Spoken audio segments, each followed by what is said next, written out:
প্রথম প্রথম কত কথা, কত প্রেম, কত ভালোবাসা।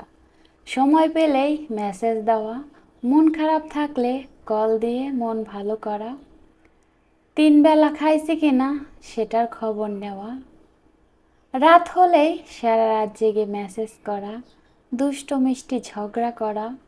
কিন্তু এই জিনিসগুলো যেন অল্প সময়ের জন্যই জীবনে আসে, পরে আস্তে আস্তে কল দেওয়া বন্ধ হয়ে যায়।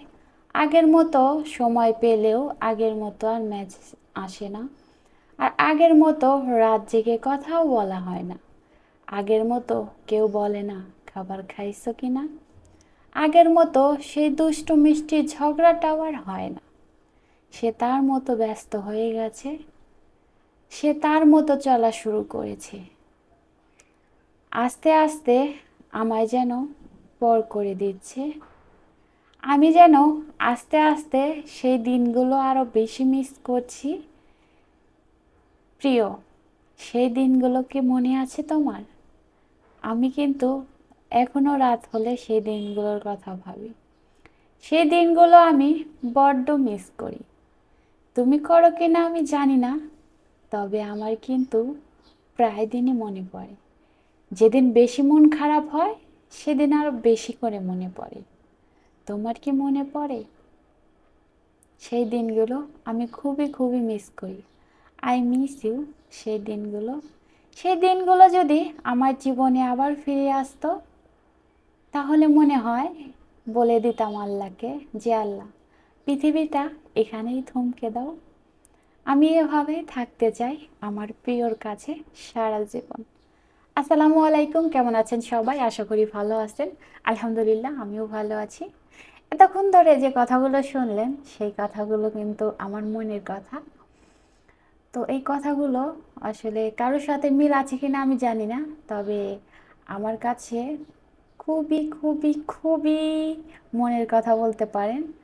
কারণ সেই দিনগুলো আমি সত্যি অনেক মিস করি। যাই হোক, এদিকে কিন্তু অনেক কাজ করলাম, সেটার তো কোনো কিছুই শেয়ার করিনি। আপনাদের সাথে ভগর ভগর করে অনেকটা সময় পার করে ফেলেছি। আর আশা করছি আপনারা দেখেই বুঝতে পারছেন যে আমি কি করেছি। তো সেই বাজার করেছিলাম অনেকগুলো পেঁয়াজ, যেগুলা একটু নরম নরম ছিল বা একটু নষ্ট নষ্ট ছিল, সেগুলো আমি সুন্দর করে কেটে একবারে ফ্রিজে রেখে দিয়েছি। কারণ জানেনই তো, পেঁয়াজ আসলে অনেক দাম পেঁয়াজের। আর তার চেয়ে বড় কথা হলো, পেঁয়াজ কাটতে হলো আমার চোখ দিয়ে অনেক পানি বের হয়।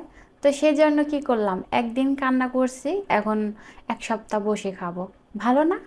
আমার কাছে এটা সুবিধা মনে হয়। তো এটাই করে নিলাম। আর এদিকে হলো কিছু কাপড় চোপড় গুছিয়ে নিলাম। ওই যে বাড়িতে গিয়েছিলাম, দেখতেই তো পারলেন, বিয়ে খেয়ে আসলাম। তো সেই কাপড় চোপড়গুলো ধুয়েছিলাম, শুকিয়ে তারপরে যে ভাঁজ করে রেখে দিলাম। এদিকে বিছানা চাদরটাও সুন্দর করে পেরে নিলাম। আর এই তো আরেকটা জিনিস আপনাদের সাথে শেয়ার করি। এই যে দেখতে পাচ্ছেন, এটা হলো আপনাদের ভাইয়া অফিসে 10 বছর পূরণ হয়েছে। 10 বছরের বেশি হয়েছে, তবে 10 বছরেরটা পেয়েছে। তো 13 বছর সম্ভবত হয়েছে। তো 13 বছরেরটা তো আর দেবে না, এক হলে 15 বছর। তো এখন হলো 10 বছরেরটা দিয়েছে। এটা কিন্তু অনেক সুন্দর, আমার কাছে খুবই ভালো লাগে। ধরতে গেলে একটা শোপিসই হয়। তো এভাবেও রাখা যাবে, আবার এই যে দেখতে পাচ্ছেন আমি করে দেখাচ্ছি, এভাবেও কিন্তু রাখা যাবে। তো একবার এভাবে রাখতে পারবেন, একবার ওভাবেও রাখতে পারি।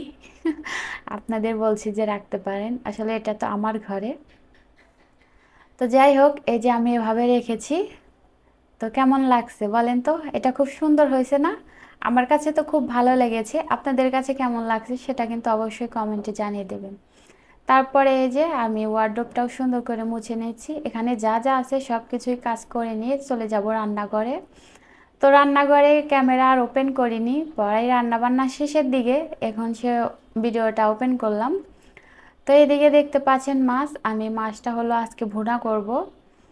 তো এখানে হলো আমি মাছটা ভালো করে কষিয়ে নিয়েছি, এখন হালকা একটু ঝোল দিয়ে দেব। তো পাশের চুলায় কিন্তু ভাতও রান্না হচ্ছে। তো এদিকে যে আমি পরিমাণ মতো একটু ঝোল দিয়ে দেব, তারপরে কিছুক্ষণ জাল করে রান্না করে নেব। তো মনে হচ্ছে যে আর একটু ঝোল লাগবে, তো আমি আর একটু পানি দিয়ে দিচ্ছি। আপনি যদি এখন পর্যন্ত আমার ভিডিওটি দেখে থাকেন, ভিডিওর যদি কোনো অংশ ভালো লেগে থাকে প্লিজ একটা লাইক দিয়ে দেবেন। আর যদি খুব বেশি ভালো লেগে থাকে পরিবারের সবার সাথে শেয়ার করতে পারেন। আর যারা লাইক কমেন্ট শেয়ার করে দিয়েছেন তাদেরকে জানাই অসংখ্য অসংখ্য ধন্যবাদ। এদিকে দেখতে পাচ্ছেন ভাতও কিন্তু প্রায় হয়ে গেছে। এদিকে আমি পটল ভাজি করেছি, সব কিছুই খাবার দাবার প্রায় রেডি। এদিকে আমার মাছটাও ভুনা হয়ে গেছে। আমি অনেকটাই ঝোল শুকিয়ে ফেলেছি, কারণ মাছ ভুনাতে ঝোল রাখলে কিন্তু ভালো লাগবে না। এই তো আমি আরেকটু মাখো মাখো করব। তো কথা বলতে বলতে কিন্তু ভিডিও শেষ পর্যায়ে চলে এসেছি। ভিডিওটি আজ এখানেই রাখবো। সবাই ভালো থাকবেন, সুস্থ থাকবেন। আল্লাহ হাফেজ।